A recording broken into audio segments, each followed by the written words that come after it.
Welcome back.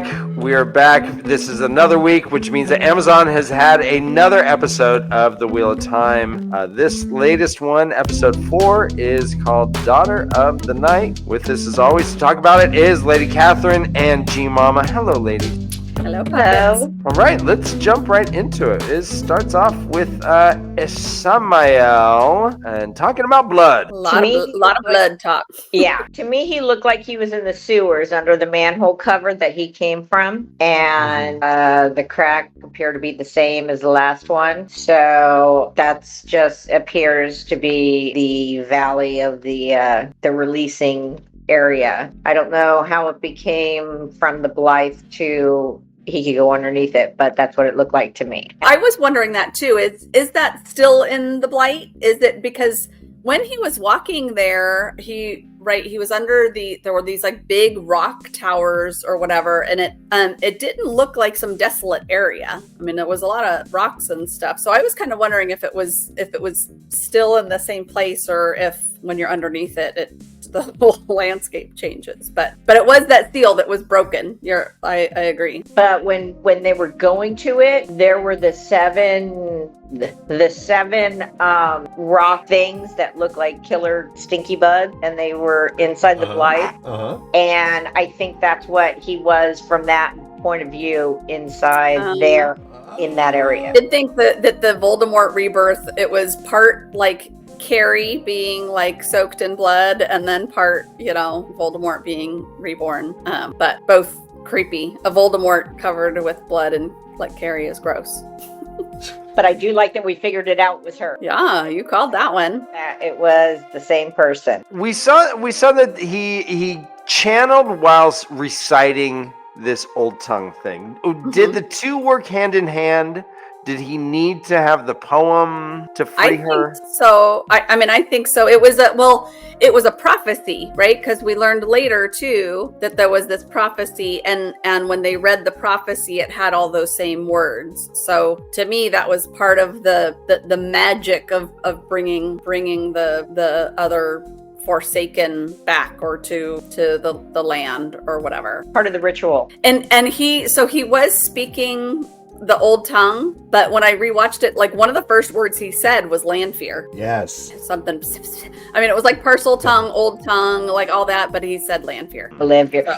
So if you know how to speak the old tongue, it would have been like spoiler alert from the very beginning. Right from the beginning, yeah. That old tongue class, it just couldn't make it through it. No. It's so dry. So many conjugations. Seriously, it's like calculus. I was like, huh? You would think, do they care about verb tense that much, Ryan? Well, okay, so I'd like to jump into the old bitch. I don't remember. Yeah. I can't remember her name either. It began with an A. A lot of them do. Maureen's sister is who you're referring to as the old bitch. And I think that's Maureen's daughter. I think that there was a picture of Maureen with the headpiece on and the daughter, and Maureen was like an adult and the daughter was very young. And I think when the green threesome chick was talking about how Maureen used to be different, but something had occurred and she changed, like from water to ice. I think that her having to leave her child as to be raised by her parent before she bonded with Blan is the reason that she's changed, and I think that's what it is. So I think that's what she is. I'm interested to find out who her son is, who Maureen's then grandson or nephew is, because he's marrying Queen. Mm-hmm. And I don't know if we've seen that or we know who the Queen is. The only Queenish person I know is the heir apparent, the redhead. Right now, they call themselves decidedly Little Sister and Big Sister, which is a little weird. I don't think she knows. I don't think her sister knows. I think she was raised as the sister. I still have a big question about what happened those 20 years ago, because I don't know that I'm on board with the daughter thing, but obviously something big happened, and 20 years ago the daughter would have been like 50 or 60 years old. So I'm still curious as to what that was one of my big questions coming out of the episode, figuring we're gonna learn it, right, as they keep talking about how icy she is. She was never happy, but she turned icy about 20 years ago, shortly before she met and bonded with Lan. So that's one of my unanswered questions. I love seeing Moraine's childhood bedroom, her books and her dollhouse and cigarettes. I don't know if you noticed. She had cigarettes. Or they were something rolled in. Yep. But it was just quite interesting to kind of see something about her and about her history. Right, she was blowing dust off her books. Mm-hmm. The sister's name is Anvaere. All right. Anvaere. Now, I wonder if she does the same thing like we do. If we try on something that we haven't tried on in like 20 years, does it still fit? Yeah, because that outfit still fit her, and the ring she had an extra one there or brought one with her, so she seems to have her uniform. Freaking awesome too. That dress was ferocious. It was fantastic. It's hard to not stand out. No, I don't want anyone to know I'm here and wear that right? dress in town. And the jewel and everything. Do you think that I'm gonna just keep calling her sister, Maureen's sister, knew who Rand was at the party? So she approached him, and even Celine had said, why do you think she came to talk to you? So right, Moraine is all about Rand and trying to protect him, and of all people to approach him and sort of befriend him at that party, it was her. So I mean, you gotta assume that she knew a lot too, right? I mean, she's got her like spies all over town. Well, Moraine's old spy. Yeah, she said old spies, right? She also said this town was the most political town that there is. Right. Said something previously about the yin and yang on the stone. The Aes Sedai symbol. Yeah. Yeah. Do you think that's the male and female, or the dark and light? Maybe both, right? So the way that the way that people in that world think is that men who channel is bad and is evil, so let's call that dark. But women who channel is all good, and so that's light. So it's both. But the symbol itself, I think we learned this last season, I seem to recall, is that it might have even been in one of those like short story animated things that we saw, that it was hold on, I'm gonna Sidar and Sidin. Nice! Yes! Let's go, G! High five. All right, high five. Thank you. Leaving the room. I'm so out of Jasmine my would have come up with something much more funny, Grace. Yeah.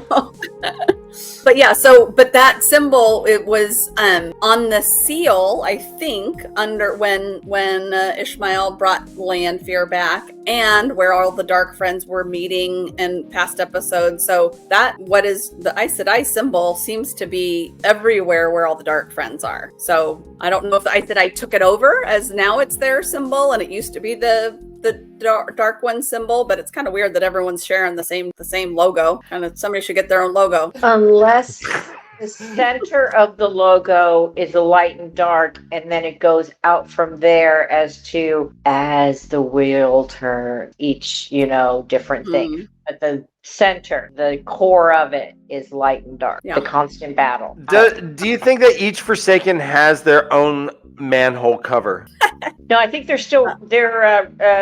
rotating. I think they use the same one, because now that it's broken, they've got that crack to slip through. Okay. I don't think that there's more manhole covers that they can get through that are broken. I want to remind everyone, we do have the story from Bail Doman, the seafarer, who said he got the Quendalar from outside of Karset. That thing was broken. He wrote down the poem that was inscribed on the broken thing. Quendalar was broken. Now, you know what? So yeah, that's where that piece came from. I had thought that, where didn't know exactly what that was a piece of. They said it was one power, whatever it was that was made from the one power. I don't know if that was part of the seal that was broken or if that was just something that was yeah, that was the unbreakable seal, unbreakable rock that was under the seal. That's why it was used. And I think that's the same thing, but I don't know if being from Carhartt is important. well, that's where they are. Is it that, or because he was on a boat, things get shipped from here to there to there to there, if he got it from there. But then when he said I'm jumping to Min, you need to take him to Carhartt. That's what I was just going to say too. So everything's converging in that town, right? So that's where Logain is. That's where Moraine apparently grew up. That's where Rand is. That's where probably the seal is broken, and Ishmael wants Matt to go there. So it's everything's obviously gonna. Maybe that's where the final battle is. Final countdown. Okay. That sounds like the Horn of Lear. Yeah, did it come in that box? It's a sin. Yeah, you just blow one thing and it just does the entire tune. Yeah. Let's see, we got some Lamb of God who takes away the sins of the world. I'm telling you, he needs to put his hair back. It just is not doing it for me. It's not working, right? It's not working. He looked good. It looked really close. It's a wig. It's got back, it's got this, and it just, oh no, he so needs to put it back in the bun. Yeah. Well, the other warder has such gorgeous hair, too. Yeah. Maxim. The blonde. Maxim, yeah, has such good hair. Maximus? Maxim magazine? Maxim magazine, yeah. Right. And I like how, and this is just, I really do love that like the actors are from all over the world. So I haven't looked up where he's from, but I've looked up a lot of the other actors and they're from all over. Yes. And Alana is Indian. I love that they embraced like the Indian culture with her family. Everyone's clothes and kind of the family and the meals and the food, I really liked that they incorporated that into her character, and the show's character was just that I enjoyed that. I like the way they do it, and it's just seamless. No one is like, but no, it's perfect. Mm-mm. This is the way the world is here. This is the way the world is there. It's just wonderful. I like that. But I do like the fact that her family knows she's a freak, and we're good with it. Right. That too. So where does the third guy go? We need info. Yeah. Land's like, oh, good God. And they are all subtly but doggedly babysitting him and making sure that he does not do the route of the stepping. Right. Yeah. Alana speaks to him and says, I know you're not going to kill yourself. Right. You're doing great. We're leaving for the tower tomorrow. Are you coming? He's like, I don't know. I like the way she just cuts through all the bullshit. What do they usually do? Oh, they make fun of your hair or your what, and then they give you something to live for. We're going to forget that. Okay, let's do, and she just straight on it. And I like got time for that. That each of them, right? So she and each of her warders each had this one-on-one conversation with him, but all very different. They all approached it differently, gave different advice, right? Because Maxim was basically saying, like, you don't have to leave her. Just because she masked the bond, happened to me, it can be done, right? And she and Alana was basically like, come with us or figure out what to do. But Nynaeve is now available, so you can go to her. The conversation that Lan had with Yvonne was him basically confiding that Moraine said we were never equals, and Yvonne's like, well, no duh. Of course you're not. That's what's been playing over and over in his head. And he's like, of course you're not equals. You don't have the power. We're here to support everything they do. So each of them gave him all good advice, all very different advice. I think the phrase Yvonne used was, we're here to make them, to tell them that they're not gods or something along those lines, because they have the power to raise mountains and move oceans, and they're magical beings. Yeah. And he said, Everyone "Yeah, we're sees the their ones power, yeah. that make them so that they don't think they're God." Yeah, What does that everyone mean? sees their everyone sees their power, but we see their weakness. Yeah. There's also the fact that there was masking of bonds, and that seems to be kind of a big deal. Well, right, because he even said, he's all, does the tower know about this? And the tower did, but a big enough deal that you need approval from the tower in order to do it. So yeah, it's not anything that's done lightly. Though Moraine did it, and nobody's gotten approval for anything from her. Wow. So Right. when Max from Magazine said, "You guys always make me feel like a third wheel," now we know more about that. Yeah, but he's actually in the bond during bed and during fights, so he's there when he needs to be. Yeah, but how many fights are they having? A lot in bed, Yeah, there's more bed work than battle. seriously. Bed The work. two places it counts: fucking and fighting. I meant to. It's my girl. True. Okay, so G Mama, do you think Lan is gonna go where? I think Lan is going to. Well, I think there's going to be a diversion, because now that they all know about the prophecy and that Lanfear is back, that they're no longer going to go to the tower, and they're all going to go to Carhane. If they know why, or if they know that that's where Moraine was going, I think they're all going to go there. That, and I feel like Lan's not given up on Moraine yet, and not quite ready to just bail on her and go to Nynaeve. So I think he still's got stuff to work out with Moraine, and feels like he failed her, so it needs to fix that. I think that Mohawk chick has a lot of options there. I mean, they're like, hey, Right? They're like, you can channel. don't go red. Please because don't then you pick can't red. see. Yeah, exactly.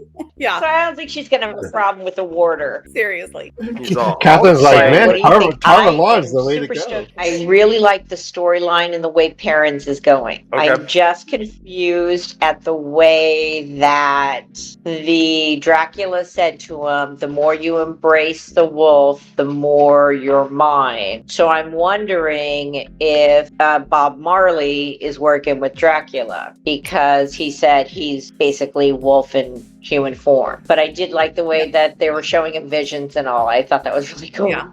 It's puppies. Yeah, he's full on wolf brother, except that he's still cooking his food for a little while. He's like, oh, you'll lose that taste after a little while. That's Oh, thank you. that's a really good point that you raised, Lady Catherine, because Matt seems to have someone who is working with the Dark One. Mm.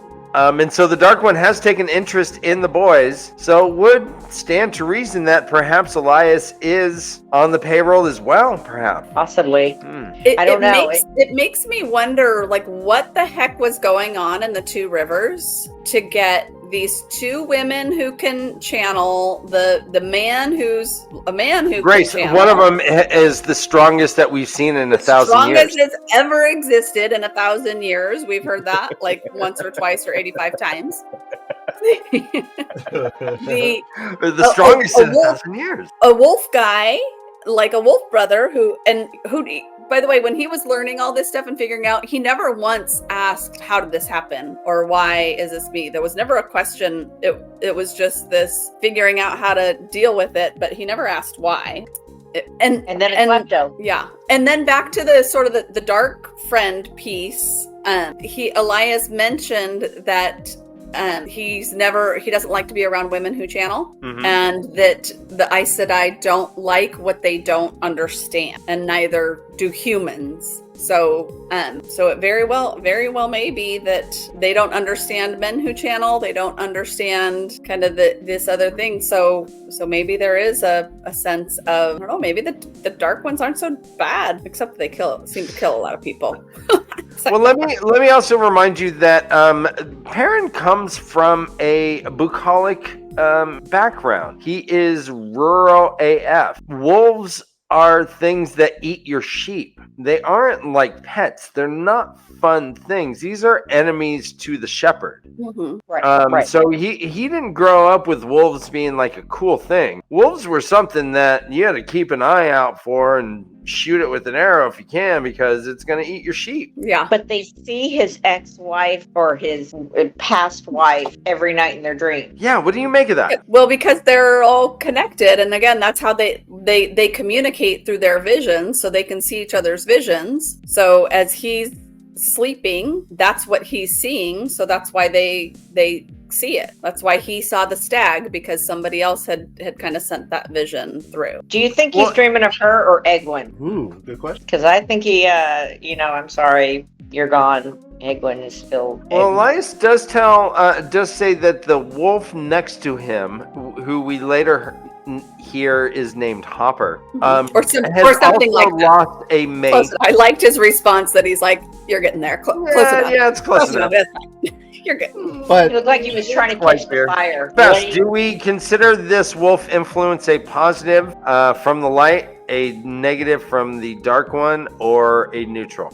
Unsure, Okay. but something to keep the antenna up for me. Okay. Yeah, I don't necessarily think of it from the light, but I don't necessarily think. Yeah, I guess I'm more neutral, and it's kind of how Perrin embraces it and chooses to use it, and he seems to be embracing it kind of no problem. Is there a danger for Perrin? Yes. I think there's a danger for everyone now. Specifically with this wolf stuff. I think the danger is when they're separated from their pack, as the 4 or 5 of them. I think the more they separate from that, I think the more they're in danger personally.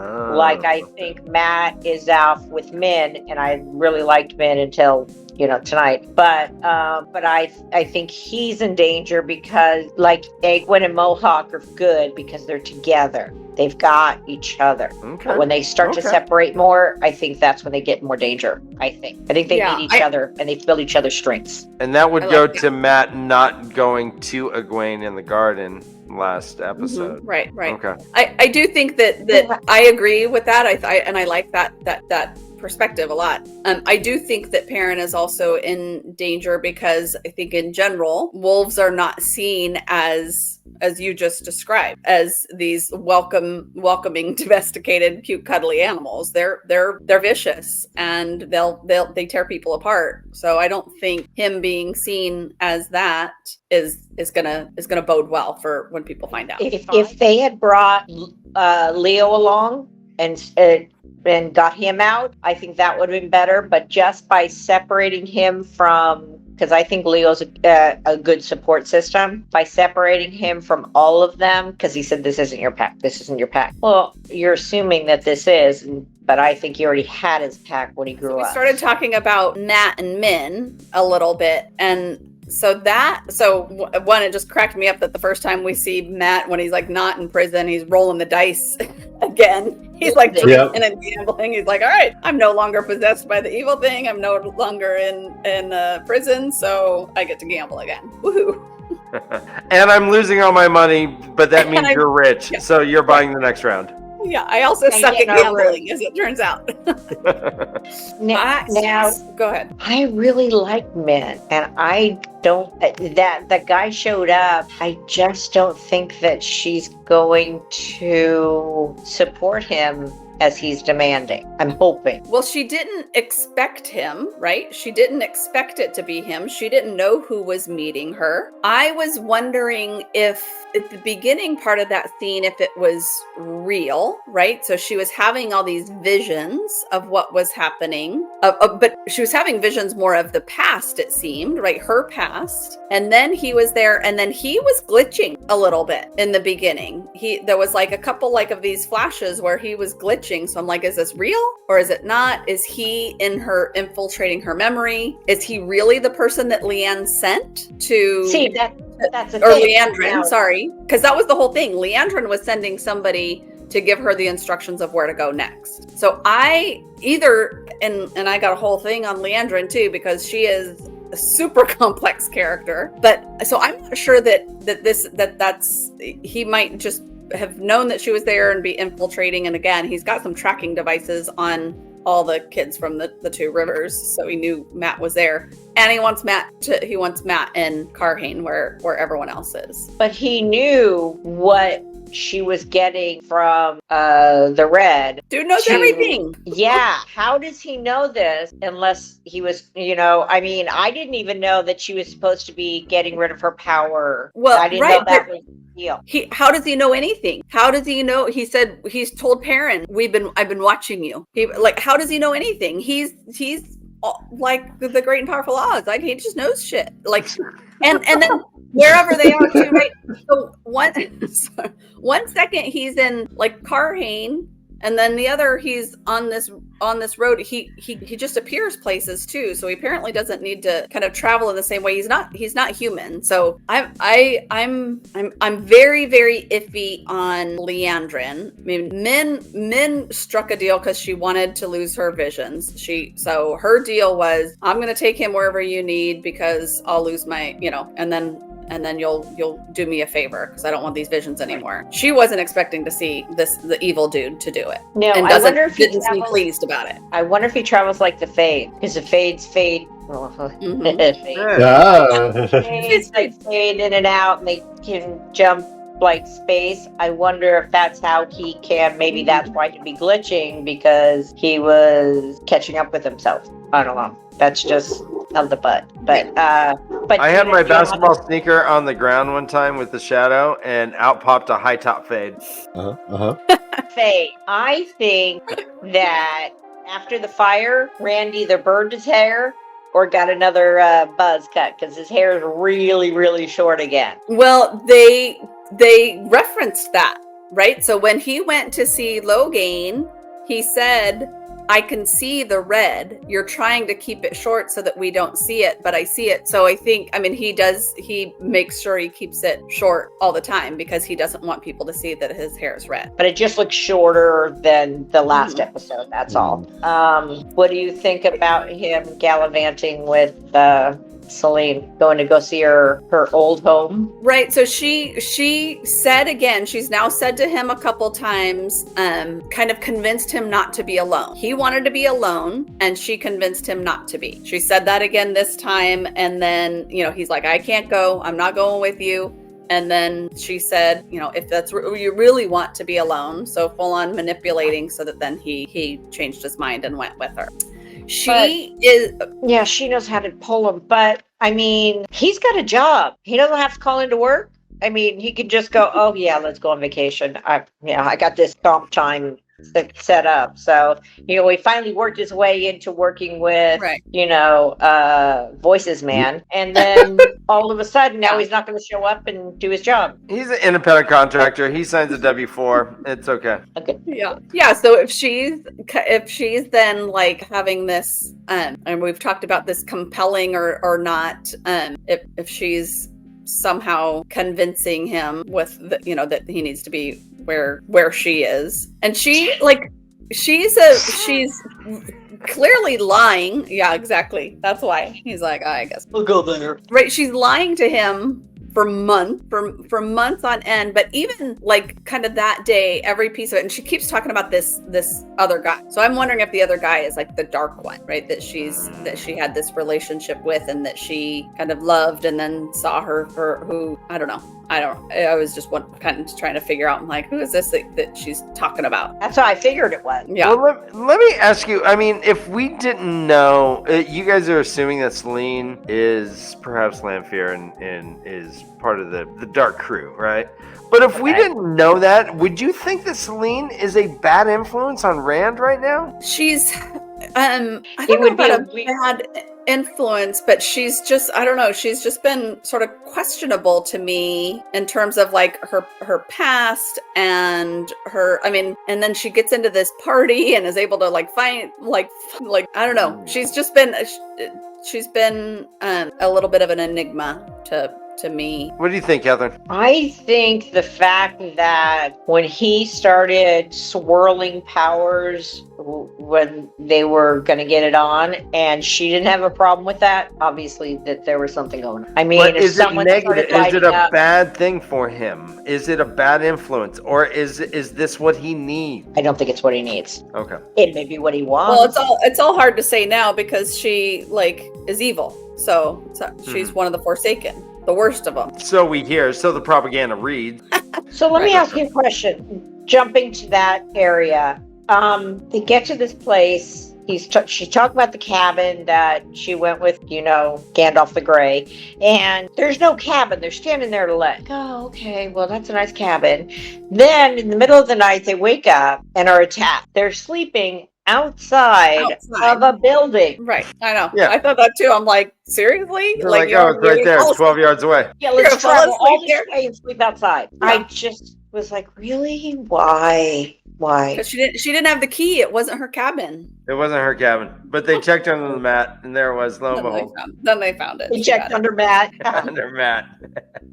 So let me ask you guys, what are the Forsaken? Are they immortal? We see Selene at the end. She's about to demonstrate that she's a monster, which means to me that Rand was getting the best sex of his life. And Moiraine comes and stabs her through the heart and cuts her throat and says, we got to run now. And it seems that Selene is not dead. What are the Forsaken? Do you think that Rand was getting the best sex? Because I was thinking that maybe that's why Egwene hasn't gotten over Rand, because she looked like she was, he was taking her to another world. So maybe Egwene had that before and is like, Rand, I miss you. The way she was spiraling, and he got it right. Like how the daughter in European Vacation misses Jack? Yeah. So the Forsaken, to me, I would say yes, are immortal, because we just saw one get slaughtered and her throat cut and then blinked her eyes. So she's not dead. I think they are evil spirits that take human forms. I don't know, right? We've seen Ishmael channel. We haven't seen what Lanfear does, who's supposedly like the strongest of all of them. So I don't know what it is that they do, and I don't know how many there are. I mean, they referenced this idea that there's a lot of them, right? And Ishmael keeps saying too, like, he's known by many names, and the Forsaken is one, or a Forsaken, or what is one name that he's known by. So I don't see them as good guys. So right. I think he can channel and she can have the biggest orgasm, and I think those are their powers. I think that's okay. the strongest of ever. I think that's pretty powerful. The Kraken. Yeah.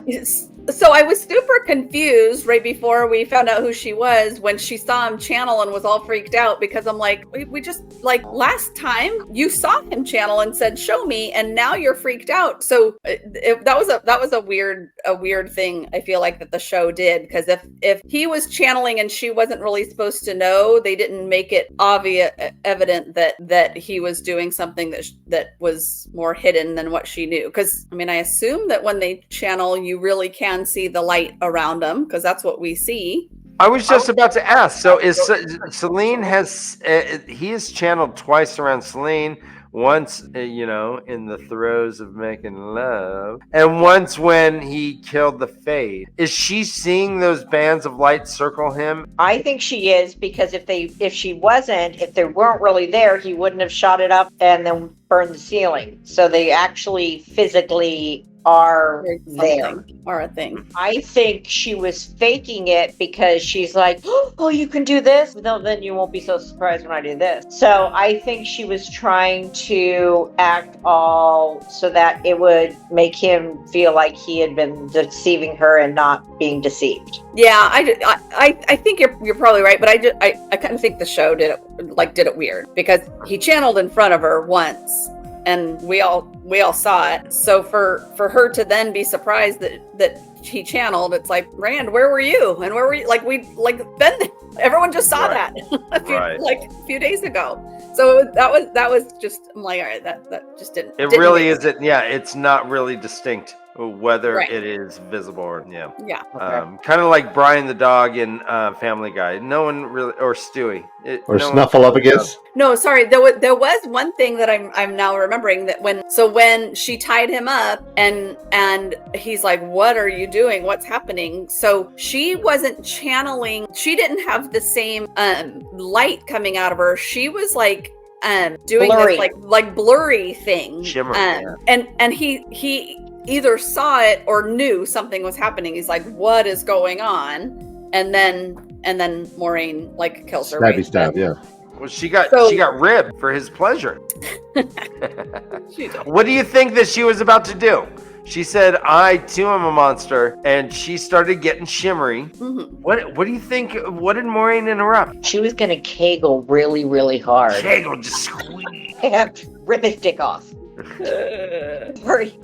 Squeeze. Cough twice. No idea. I have no idea what she was gonna do, but she did like, it was almost like when the guy was going through town and he said he saw Rand and he could see like the aura around him. It was like her aura around her. So that's I don't know what she was gonna do. Yeah, but it was different than what we saw Ishmael do, right? Where he was channeling. So maybe she wasn't channeling, maybe she was going to do something else, but it seemed like it was a different power that maybe she had. Double jointed. I mean, it seemed awesome. It seemed like something I would not have wanted interrupted if I was Rand. Like, for real. I was like, tie me up. Go ahead. Be a monster. Take me. Take me. There was with Egwene and her trying to kiss up to Mohawk, and then she was mopping the floors with the air, and when she was like, I just feel like I'm getting smaller and smaller while I'm here, all I could think of is that she was a big fish in a little pond, and now she's a little fish in a big pond. Mm-hmm. And she's just realizing that she isn't the shit anymore, and that isn't only Mohawk chick, it's all of them are, and she's bottom of the rung. And even though she still needs to work hard, but she's not God's gift to women or life, Well, yeah, and I think she had this gift, and so wanted to be. I think she truly wanted to be an Aes Sedai, but getting there, it's like she's just one of many, like you just said. She like everybody's like her, and actually there's a lot of people that are way better than her, especially because she's just a lowly novice. So yeah, she's having this full-on kind of crisis, identity crisis. Can we talk about Liandrin? I was going to ask off the Amlo and the Amberlin HBIC. Yeah. Where the hell is she? Where the hell is she? She's got the vice president in charge. VP, yeah. Yeah. And what's going on there? That's one of my big questions from the episode too. Is where is she? But I think we Red got more information than VP. I think by knowing the group who got taken and knowing how significant they are, that I don't know. It just looks like a setup. Well, so that Liandrin is super complex to me, and I'm liking her, but maybe she's less complex than I think, and she's just evil, right? She's an Aes Sedai that is able to lie, which we learned, but she's manipulative. It seemed like she was being vulnerable with Nynaeve, and she seemed to be sincere when she was talking about her son and how we women can handle this power and loss, right? We're losing people all the time because we don't age, and so it seemed really, really honest, and that she was being vulnerable with her. But was that just to then kind of convince her to go to the West, and then just to go down, and because she knew she was going to grab Egwene, right? So it's her and Egwene, and then but the daughter Heir, which I love the line, she's like, you complicate things. Yeah, you're a complication. You're a complication. And then she just blew them all against a wall, so that then they're not going anywhere. Did she do that the whole way? Did she do that because the Heir was there, or was that the plan the whole time? I don't know. To me, it was, she came, right? They were going, so she came down knowing exactly where to find them, and saw her, and she's like, damn it, you shouldn't be here. You're a complication. And she's like, oh well, fuck it. You're all, the term blew them all against the wall really took me back to college, Chris. You wish. I keggled so hard. So I kept going. I'm like, oh, she's complex, she's manipulative, I can't stand her, but oh, she's got these, this sincerity, whatever. And then I'm like, oh wait, no. And so then I'm like, did she really send Ishmael? Did she not? And now I'm like, all right, well, yeah, she probably did, because now she's just working against every. But then she threatened the VP that if it goes down on her watch, Right. like You'll go down with her. Yeah, but I'll be next. I'll be up there. Don't I'm taking her spot, kind of thing. The phrase "goes down on her watch" really reminds me of college. What do we think is going on with Min and Matt? Where is Matt's overall destination? So is your question, where does Matt think he's going, or where is Matt going? What's the deal? What's going on? Right. What is the overall plan with Matt? So Min just struck a deal to lose her vision powers, and she's like, I'll take him wherever you tell me to take him, and was waiting for somebody to tell her where to take him. So Min didn't even know where she was taking him. I don't know where Matt thinks he's going. I mean, right? So he's just hanging along with Min and going somewhere and doesn't know where he's gonna end up. As long as there's a bar or there's dice, Matt will go anywhere and she'll just lead him where she's told to. So I think that's where the plan is with Matt. Matt's just happy to be out of the dungeon with the escape hatch on the top that he didn't go through. What did you feel about Min? At some point he'll want to get home to the Two Rivers. Remember, I mean, his parents were kind of losers, and he's got these little sisters or siblings that he hasn't talked about, but I don't know. The dream with Min shows that she was used as a sideshow attraction. What she was forced to see was a lot of trauma. What do we feel about Min? Do we feel that she is making a poor choice in trying to rid herself of this affliction she has? No, to me, I feel like that was showing why she wants to get rid of it. Mm-hmm. Because it's all her life. It's a burden. It's a burden for her to see what she sees, and she doesn't like it. So to me, that was just proof of that we saw that, and then learned after that that was part of the deal, was that she was gonna lose that. But I don't think she can control it all the time, because she didn't want to read Matt, and Matt just future popped up. I think it just happened, and I think that's what's been all her life. But I think some of them, I like the way it's going, whether it's good for them or not. So I'm excited to see what happens next week. There was one other thing that I took note of that I thought was interesting, and it was back to Lan and the threesome. They all seem to be really caring for him, but also like looked in his bag and found that poem. But Alana said Lan must not know what it's about, talking about the prophecy. And I couldn't figure out if she meant we can't tell him, so Lan must not know what this is about, or if she's like, he read it and he clearly doesn't know what it's about. Like if she's saying we can't tell him, or he didn't realize what it was about. Oh, good question. Yeah. From what she said, I'm like, well, which are we not telling him, or is he just too? I just don't think he could read that language or knew this situation. I don't think they're going to keep it secret from him, because if they want him to go to Carhartt. And the threesome do not know that he took that from Moraine's bag, per se. Well, they took it from his, so. Right. I mean, yeah, there's no secrets in Randland. Yeah. All right, guys, as is our tradition, we need a rating. 1 through 5 Leafs. Can you please rate episode 4, Daughter of the Night? How many Leafs you give it, Lady Catherine? 3. 3 Leafs. I think it was a filler, and I think a lot of things we saw, we kind of had already figured out or something before, so it didn't really give me as much as some of the others. So okay. 3 filler. That's a little harsh, but I appreciate it. That's a hot take. Critics are supposed to criticize, Grace. Yeah. I give it a 4. I think that there was progress with a lot of different things. I mean, we had guessed on Celine or being Lanfear or being a bad guy or whatever, but there was the fact that that's all part of the prophecy to me it's a big deal that's who that was. And I really also liked Moraine going to her childhood home, and being there was a lot of bits that I quite like. Leandrin and I guess I don't know what Lanfear really is yet to know how big of a deal it is, I think. If it was part to me, I mean, kind of same, but to me, because it was this whole prophecy and it's the strongest of I mean, if Ishmael's bad and it's the strongest, to me, it seemed like it was a big deal. And Moiraine came and like stabbed her, and she's like, we got to get the fuck out now. Like, oh, okay, this is a lot. There's big stuff. This is big stuff happening. Leandrin's really sparked my interest as well. Like, I'm not 100% sure she's like a dark friend, but she probably is, because but she's also just mean and manipulative anyway. So yeah, I'm super curious. And she just totally like took out the daughter heir. That's pretty risky.